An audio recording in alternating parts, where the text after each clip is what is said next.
ఆలయాలు భగవత్ అవతార సందేశాన్ని అందిస్తూ సంస్కారాన్ని కలిగిస్తూ సమాజ చైతన్య కేంద్రాలుగా ప్రాచీన కాలం నుండి వాటి నిర్వహణ జరుగుతూ ఉంది.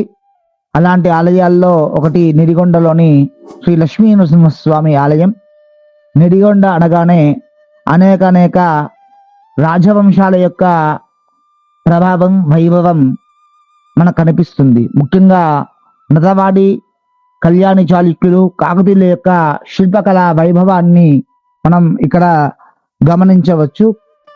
ఇలాంటి ఈ యొక్క గ్రామంలో కాకతీయ కాలంలో కట్టినమైనటువంటి ఈ యొక్క లక్ష్మీ నరసింహస్వామి ఆలయం మనకు అనేకమైనటువంటి ప్రశ్నలకి తావిస్తూ భగవత్ ఆళ్వారాచార్య స్వరూపాన్ని, వారి వైభవాన్ని మనకు ప్రకటిస్తూ భక్తులందరి యొక్క మధ్యలో ప్రభావమైనటువంటి ఆలయంగా ముందుకు సాగుతూ అనేక ఒడిదొడుకులని కూడా తట్టుకుని నిలబడి మరలా పునర్వైభవ దిశగా ఆలయం అడుగులేస్తూ ఉంది. ప్రాచీన వైభవాన్ని మనకి అందిస్తూ విలక్షణమైనటువంటి రూపంతో మనకి అనేక రకాలుగా ఆనాటి చరిత్రని, ఆనాటి వారి యొక్క గొప్పనైనటువంటి వైభవాన్ని మనకి చూపిస్తూ ఉన్నటువంటి గొప్పనైనటువంటి ఆధ్యాత్మిక చారిత్రక మందిరం మన శ్రీ లక్ష్మీ నరసింహస్వామి దేవాలయం.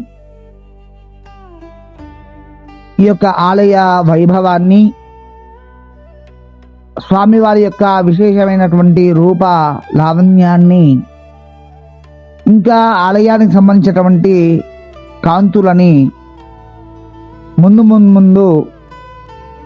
ముందు వచ్చేటువంటి వీడియోలో చక్కగా అందుకుందాం. 29వ తారీఖు జరిగేటువంటి ఆలయ వార్షికోత్సవంలో పాల్గొని స్వామికి జరిగేటువంటి విశేష సేవలైనటువంటి అభిషేకం, హవనం, లక్ష్మీ నరసింహస్వామి తిరుకల్యాణ మహోత్సవాన్ని దర్శించి తరిద్దాం. జై శ్రీరామ్, జై లక్ష్మీ నరసింహ, సమస్త సన్మంగళాని సంతు.